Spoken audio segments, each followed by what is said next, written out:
밤 11시가 훌쩍 넘은 고요한 시간입니다.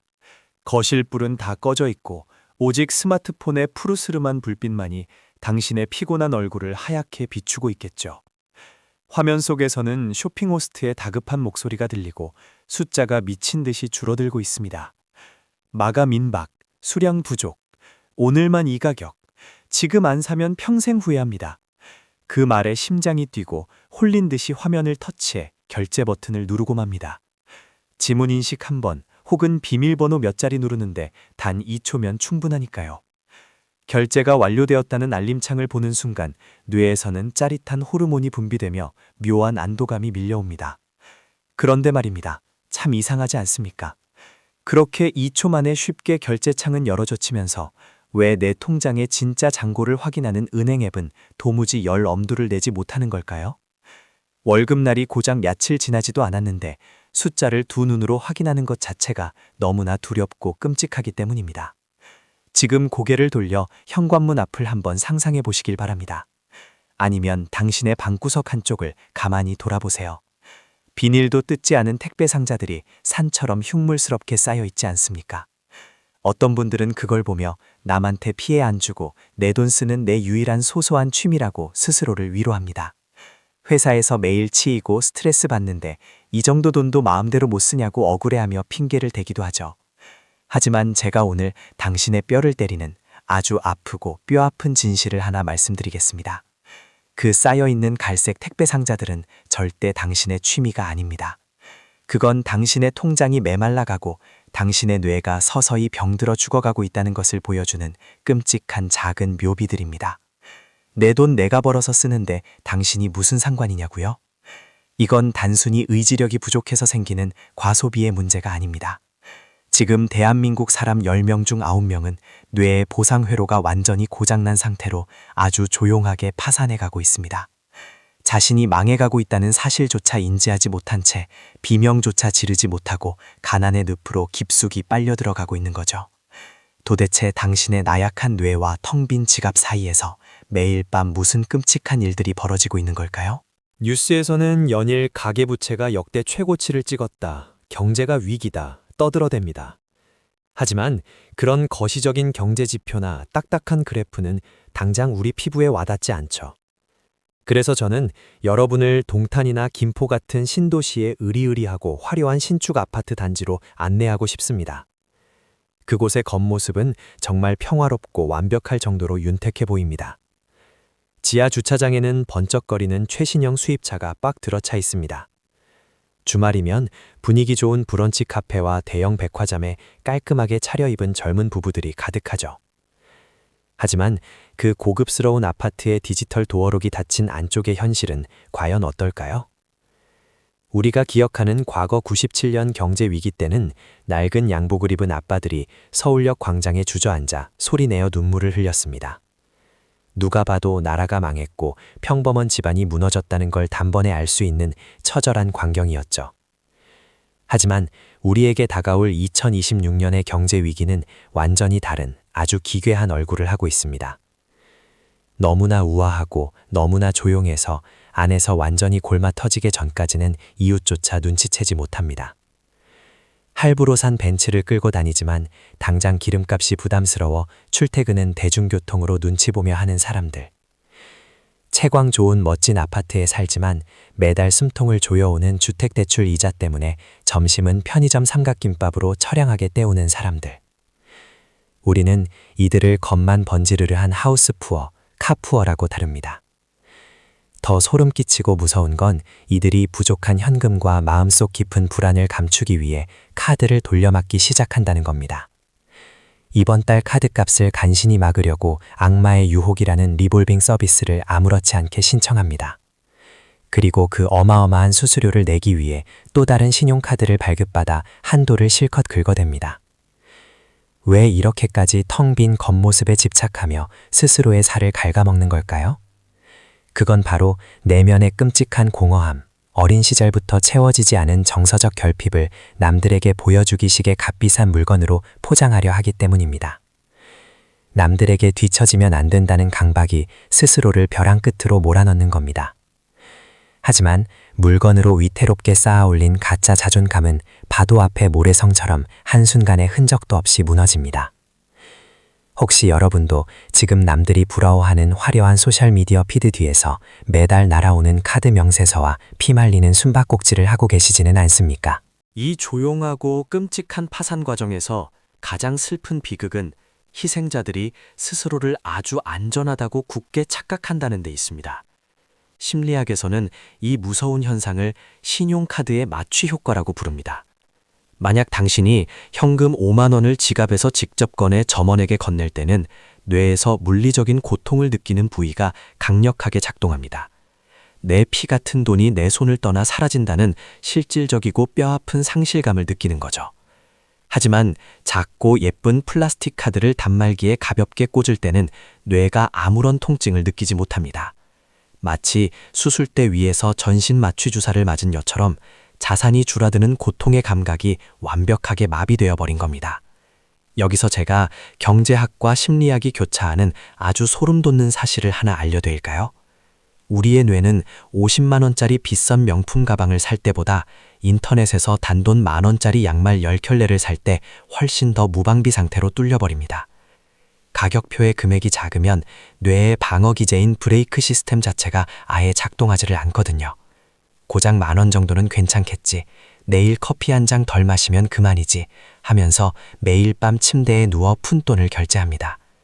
그렇게 뇌가 완전히 마취된 상태로 통장 잔고가 텅텅 빌 때까지 가속 페달을 끝까지 밟아버리는 겁니다. 우리 주변에서 흔히 볼 수 있는 평범한 40살 이 시도부의 삶을 예로 들어보겠습니다. 두 사람의 한 달 합산 소득은 600만 원 정도입니다. 겉으로 보기엔 절대 적지 않은 꽤 안정적인 돈이죠. 그런데 영끌에서 산 아파트의 주택담보대출 이자로 매달 250만 원이 고정적으로 빠져나갑니다. 게다가 남들 다 보내는 학원에 우리 아이만 안 보낼 수 없으니 학원비로 150만 원이 흔적도 없이 사라집니다. 이 부부는 자신들이 서울 시내의 번듯한 아파트에 살고 주말엔 외식도 하고 인터넷으로 쇼핑도 하니까 자신들이 굳건한 중산층이라고 믿어 의심치 않습니다. 하지만 그들의 재무제표를 뜯어보는 현실은 너무나 냉혹하고 잔인합니다. 그들이 가진 그 비싼 아파트는 당장 배가 고프다고 벽돌을 떼어 먹을 수 없는 철저한 매몰 자산일 뿐입니다. 부부의 통장에 흐르는 현금의 피는 이미 바짝 말라붙어 썩어버렸습니다. 당장 내일 아침 냉장고가 고장나거나 차가 퍼졌을 때 통장에 20만 원의 여유자금조차 뽑았을 수 없는 가짜 중산층. 숨만 쉬어도 돈이 나가는 이 구조가 과연 진짜 안전하고 행복한 삶일까요? 강철처럼 단단해 보이는 이 부부의 일상이 아주 작은 돌멩이 하나에 어떻게 박살나고 찢겨나가는지 다음 이야기를 들으시면 등골이 서늘해지실 겁니다. 제 이야기가 남일 같지 않고 조금이라도 불안감을 느끼셨다면 지금 바로 구독과 좋아요를 누르고 저와 함께 다가올 현실을 직시할 준비를 하시길 바랍니다. 여러분의 멘탈을 꽉 잡을 준비 정말 되셨습니까? 사람들은 보통 경제적인 파국이라고 하면 텔레비전 뉴스에서나 나오는 주식시장 대폭락이나 기업의 연쇄 부도 같은 거창한 사건을 떠올립니다. 하지만 진짜 평범한 사람들의 파산은 영화처럼 극적으로 오지 않습니다. 그것은 그저 평범하고 나른한 화요일 오후에 아무런 예고도 없이 도둑처럼 찾아옵니다. 점심을 맛있게 먹고 자리에 앉아 커피를 마시려는데 회사 인사팀에서 갑자기 구조조정 통보를 받게 됩니다. 아니면 고향에 계신 늙은 어머니가 화장실에서 쓰러지셨다는 응급실에 다급한 전화를 받게 되죠. 당장 내일 아침까지 수술비와 입원 보증금으로 1,000만 원이라는 큰 돈이 필요하다는 청천벽력 같은 소식과 함께 말입니다. 이 찰나의 순간 그토록 완벽하고 안전하다고 믿었던 중산층의 환상은 유리창처럼 산산조각이 납니다.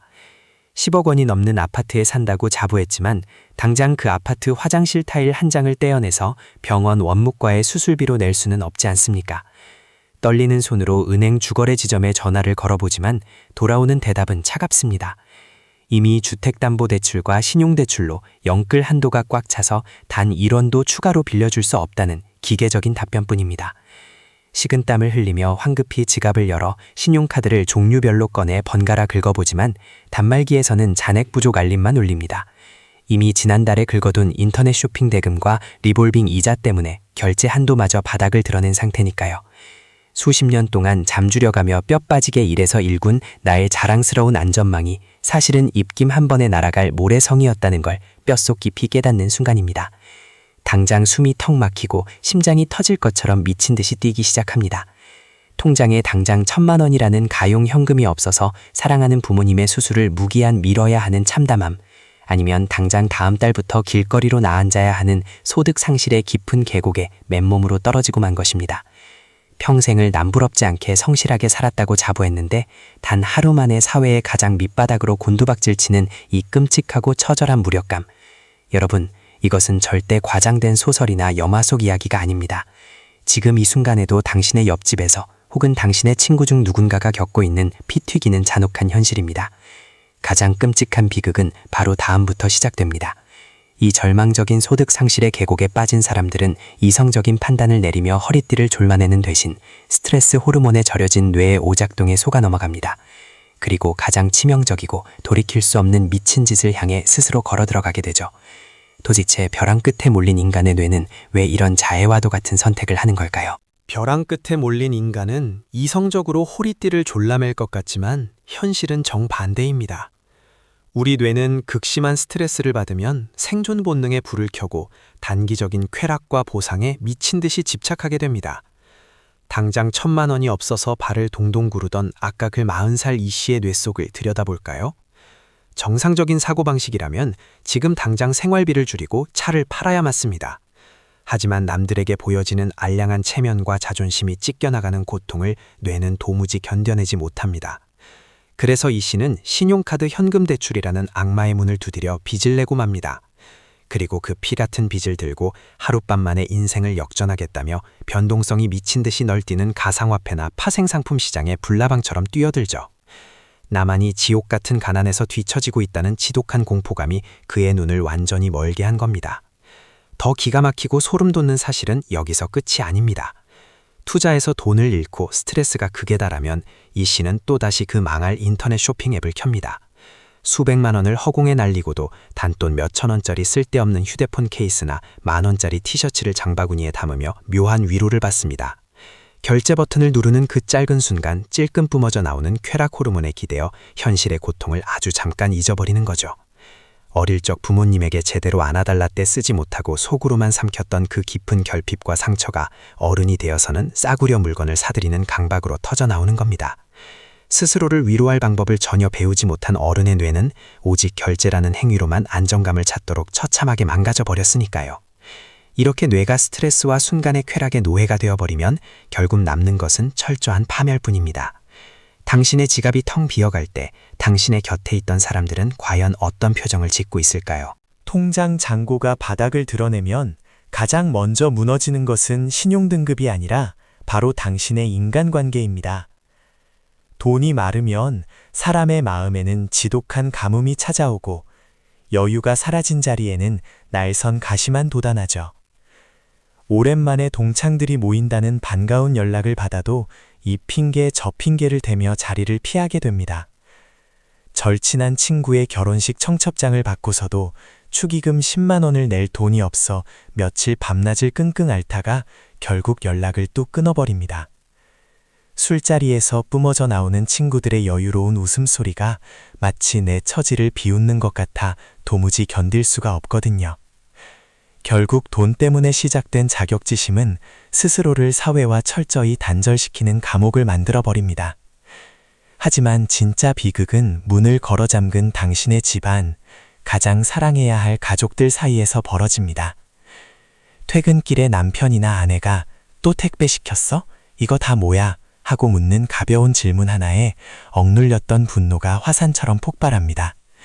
내가 내 돈 벌어서 쓴다는데 당신이 왜 난리야? 하고 소리를 빽 지르며 방으로 쾅 들어가 버리죠. 사실은 빚을 내서 또 쓸데없는 물건을 샀다는 끔찍한 죄책감과 수치심을 감추기 위해 오히려 더 큰 소리를 치며 화를 내는 겁니다. 어린 자녀가 장난감 하나 사달라고 조를 때도 안 돼! 우리 집 돈 없어! 하며 아이의 가슴에 날카로운 비수를 꽂아버립니다. 아이의 시무룩한 얼굴을 보며 방에 홀로 앉아 숨죽여오는 끔찍한 밤이 길어집니다. 배우자 몰래 빚을 늘리고 가족 몰래 현관에 쌓인 택배 상자를 옷장 깊숙이 숨기는 짓을 반복하면서 집은 삭막한 지옥으로 변해갑니다. 서로의 눈을 마주치지 않고 돈 이야기가 나올까봐 숨소리조차 죽이는 적막하고 숨막히는 공간. 그렇게 30대, 40대의 평범했던 가장과 주부들은 스스로를 방구석에 가두는 중년의 은둔형 외톨이가 되어갑니다. 하지만 세상과 단절하고 방구석에 이불을 뒤집어 쓰고 숨는다고 해서 이 잔인한 현실이 당신을 얌전히 놓아줄까요? 가장 밑바닥까지 떨어졌다고 생각했을 때 당신의 남은 자존심마저 갈기갈기 찢어놓는 진짜 지옥은 따로 있습니다. 아무도 만나지 않고 철저하게 혼자가 된 어느 날 밤, 뱃속에서 요동치는 허기를 참지 못해 슬리퍼를 질끌 끌고 집 앞 편의점으로 향합니다. 화려하고 따뜻한 식당은 꿈도 꾸지 못한 채 유통기한이 아슬아슬하게 남은 마가마린 도시락 하나와 가장 싼 캔맥주 2개를 집어듭니다. 계산대 앞에 서서 아무렇지 않은 척 평소처럼 주머니에서 플라스틱 카드를 꺼내 아르바이트생에게 건네죠. 그런데 단말기에 카드를 꽂은 알바생의 표정이 묘하게 일그러집니다. 손님, 이 카드 한도 초과로 결제가 안 되는데요. 순간 귓가에 삐 하는 이명 소리가 들리며 온몸의 피가 차갑게 식어내리는 것을 똑똑히 느낍니다. 당황한 척하며 지갑을 뒤져 다른 카드를 내밀어 보지만 돌아오는 대답은 똑같이 서늘합니다. 이 카드도 정지된 상태입니다, 손님. 뒤를 돌아보니 퇴근길에 야식을 사려는 젊은 학생들과 피곤한 직장인들이 짜증 섞인 표정으로 당신을 빤히 쳐다보고 있습니다. 그들은 단 한마디도 입 밖으로 꺼내지 않았지만 당신의 뇌는 이미 수천 개의 조롱 섞인 비수를 스스로의 가슴에 꽂아 넣고 있습니다. 나이 먹고 편의점 도시락 하나 살 돈이 없어서 저러고 있네. 참 한심하다. 얼굴이 불타오르듯 화끈거리고 쥐구멍이라도 숨고 싶은 처절한 수치심에 결국 도시락을 계산대에 거려두고 도망치듯 편의점을 빠져나옵니다. 어둡고 차가운 골목길을 걸으며 당신은 무너져 내리는 밤하늘을 올려다봅니다. 단돈 몇천 원 결제조차 비참하게 거절당하는 삶. 인터넷 쇼핑몰에서 아무 생각 없이 습관적으로 눌러대던 그 수많은 결제 버튼의 대가가 결국 한 인간의 마지막 남은 존엄성마저 처참하게 짓밟아버린 겁니다. 순간의 쾌락에 중독되어 뇌가 마비된 대가는 이렇게 너무나도 잔혹하고 지독합니다. 이제 당신은 어떻게 하시겠습니까? 이대로 완전히 망가진 채로 평생 남의 눈치나 보며 패배자 같은 삶을 마감하시겠습니까? 아니면 지금 당장 멱살을 잡고서라도 이 끔찍한 가난의 늪에서 기어나오시겠습니까? 만약 지금 제 이야기를 들으며 가슴 한구석이 서늘해지고 뼈를 정통으로 맞는 듯한 아픔을 느끼셨다면 그것은 정말 다행스러운 일입니다. 아직 당신의 뇌가 당신의 이성이 완전히 죽어버리지는 않았다는 아주 강력하고 희망적인 증거니까요. 제가 여기서 갑자기 주식을 해라, 부동산을 사라, 부업으로 한 달에 1,000만 원을 벌어라 같은 뜬구름 잡는 헛소리는 절대 하지 않겠습니다. 피가 철철 흐르는 중환자에게 필요한 것은 최고급 영양제가 아니라 지금 당장 피를 멈추게 하는 지혈과 거친 붕대입니다. 당신의 무너진 존엄성을 되찾고 비참한 노후의 파산을 막기 위해 당장 오늘 밤 이 영상이 끝나자마자 해야 할 아주 작은 행동 하나를 알려드리겠습니다. 당신의 스마트폰에 깔려있는 모든 쇼핑 앱을 켜십시오. 그리고 그 안에 너무나도 편리하게 등록되어 있는 간편결제 카드 정보를 지금 당장 모조리 삭제해버리세요. 비밀번호 6자리만 누르면 2초 만에 물건을 사게 만들었던 그 악마 같은 편리함을 당신의 손으로 직접 부숴버리는 겁니다. 내일부터 물건을 하나 사려면 지갑에서 직접 카드를 꺼내 16자리의 긴 번호를 한 땀 한 땀 손가락으로 입력해야만 할 겁니다. 그렇게 결제 과정에 20초라는 불편하고 짜증나는 시간을 의도적으로 만들어 넣으십시오. 바로 이 불편한 20초의 시간이 고장났던 당신의 뇌 브레이크를 다시 쌩쌩하게 고쳐줄 유일하고도 강력한 백신입니다. 숫자를 하나하나 누르는 동안 당신의 뇌는 내 돈이 빠져나간다는 뼈아픈 실질적인 고통을 다시 느끼기 시작할 것이고 진짜 이 물건이 내 삶에 필요한지 스스로에게 되묻대릴 겁니다. 작은 푼돈을 통제하는 이 사소한 감각이 쌓이고 쌓이면 당신은 다시 당신 삶의 주도권을 쥐게 됩니다. 통제력을 완벽하게 되찾은 사람은 절대 파산의 늪에 허우적거리지 않습니다. 오늘 밤 당신의 진짜 통장 잔고를 열어볼 용기가 생기셨습니까? 스스로를 속이지 않고 냉혹한 현실을 마주할 준비가 되셨다면 댓글에 여러분의 다짐이나 현재의 솔직한 심정을 한 줄이라도 적어주십시오. 익명이니 전혀 부끄러워할 필요 없습니다. 그렇게 적어내려가는 작은 용기가 당신의 인생을 통째로 바꾸는 가장 위대한 첫걸음이 될 테니까요. 앞으로도 저는 여러분이 자본주의의 잔인한 함정에 빠지지 않도록 가장 현실적이고 뼈 때리는 조언으로 곁에 있겠습니다. 지금 바로 구독 버튼을 누르시고 당신의 소중한 돈과 뇌를 지키는 여정에 든든하게 동참해 주시길 바랍니다.